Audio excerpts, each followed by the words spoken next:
খাও, খেয়ে বলো কেমন লাগছে বলো। মানে আগে শুরু করবো কোথা থেকে সেটাই তো বুঝতেছি না। তুমি আগে আমার মতন এরকম যন্ত্রণায় হয়তোবা অনেকেই আছেন। অফিস থেকে ফেরার পরে বিভিন্ন আবদার তৈরি হয়, এই খাবো সেই খাবো, এটা বানাও সেটা বানাও। ভাবি যে অফিস থেকে বাসায় ফেরার পরে একটু তার সাথে সুন্দর টাইম স্পেন্ড করব, বসে বসে গল্প করব, অনেক কিছু শেয়ার করব তার সাথে। সারাদিন একা একা বাসায় কী করলাম না করলাম, কত কিছু ছেলের সাথে সুন্দর টাইম স্পেন্ড করলাম সেটা শেয়ার করব। কিন্তু বাসায় আসার পরে তার যত সব বায়না, এই খাবো তাই খাবো, এ বানাও ও বানাও, না দিতে পারলে বউ ভালো না, বউ খারাপ, কি বিয়ে করলাম জীবনে, কপাল চাপড়ানো শুরু করে। ঠিক আছে, তো আমার মতন অশান্তিতে হয়তো বা সবাই আসেন, কারণ অফিস থেকে ফেরে না তো আমাদের জন্য কাজের চাপ নিয়ে ফেরে, বুঝছেন। তারা যে ওইদিকে কাজ করে ফেরে ঘরে এসে কাজ বাড়ায়, তারা চায় না যে আসলে তার প্রিয় স্ত্রীর সাথে সুন্দর একটা সময় কাটানো বা কোনো কিছু শেয়ার করা, কি ঘটলো না ঘটলো শেয়ার করা, এসব চায় না। তো বন্ধুরা, আমার চপ, বেগুনি, এখানে কুমড়োর, এটা কি বলবো, কুমড়ো বেগুনি বলবো নাকি কুমড়ানি বলবো, কোনটা বলবো। তো এটা হচ্ছে চপ বানিয়েছি, এটা কুমড়ো দিয়ে বেগুনি বানিয়েছি, আর এটা বেগুন দিয়ে বেগুনি বানিয়েছি। এখন আপনাদের দাদাকে খেতে দিব। তো চলেন দেখি কেমন হয়েছে না হয়েছে, এত কষ্ট করে বানালাম, ফলাফল কি আসে। নাও খাও, খেয়ে বলো কেমন লাগছে বলো। মানে আগে শুরু করবো কোথা থেকে সেটাই তো বুঝতেছি না। তুমি আগে ওই বেগুনিটা খাও, তারপরে এই বেগুনিটা খাও, তারপরে চপ খাও। মানে চপ একটু ঝাল ঝাল তো, পরে এগুলো ভালো লাগবে না।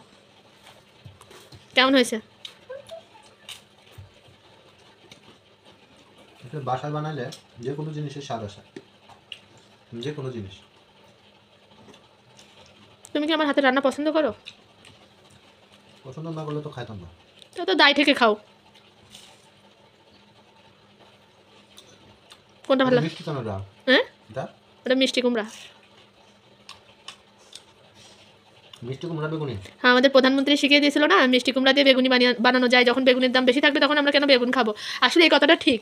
এখন দেখো তরমুজ একটু সবাই রোজা থেকে খাবে, তো তরমুজ ছোঁয়ার কায়দা নেই, যে হারে দাম বাড়তিছে। তো আমরা সত্যি কথা, যে সিজনে ওরা যা দাম বাড়াই দেবে আমরা তা না খেয়ে যদি এইভাবে এইসব করে একটু সিস্টেম করে খাই, তা মনে হয় তাই আরও ভালো হয়, তাই না বলো? ওটাই তো করা লাগবে এখন। তা না হলে উপায় নাই। 10 দিন যদি তরমুজ না খায় তো এমনি দাম কমে যাবে। আসলেই যে এখন তো দাম কমে দিতে, হ্যাঁ। দাম কমে দিতে। এবারে এটা খাও, চপটা খাও, কেমন হয়েছে বলো।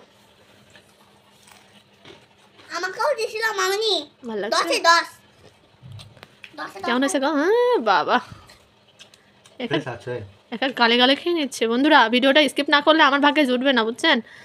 তো ভালো থাকবেন সবাই, ভিডিওটা এই পর্যন্তই শেষ নামাই দিই, তা না হলে আমার ভাগ্যে জুটবে না। ওই যে কোলে, তো আমারে দিত, ওমা আমি তো দেব না। ওমা, দেখছো দেখছো বাবা, দেখছো তুমি রিকোয়েস্ট করলে বানাই দেওয়ার জন্য, এত কষ্ট করে বানাই দিচ্ছে। তোমার মাকেই দিবে না, তোমার মাকেই দিবে না এখন। কি করব, ভাগ্য করে খাই আমরা। তো বন্ধুরা, যদি ভিডিওটা ভালো লেগে থাকে অবশ্যই দেখেন, আমার চপ বানানোটা বেশি সুন্দর হয়েছে, তাই না বলেন? একদম দোকানের মতো মনে হচ্ছে, তাই না? দেখেন কাছ থেকে দেখালাম, অনেক সুন্দর হয়েছে না চপ বানানোটা? আমার তো ভীষণই ভালো লেগেছে চপ বানানোটা। তোমার কেমন লাগছে গো? চপ বানানোটা সুন্দর হয়েছে না? তো আমার হাতের এই যে 3টা জিনিস খাচ্ছ, সব থেকে কোনটা ভালো লেগেছে? চপ। তো এই যে বন্ধুরা, ভিডিওটা শেষ করি। সবাই প্রেমা ব্লগ 11 এই পেজের সাথেই থাকবেন। সবাই ফেসবুক পেজটা একটু ফলো করে যাবেন, প্রেমা ব্লগ 11 এই নামে ইউটিউবে একটা চ্যানেল আছে, সবাই একটু ওখানে সাবস্ক্রাইব করে দিবেন।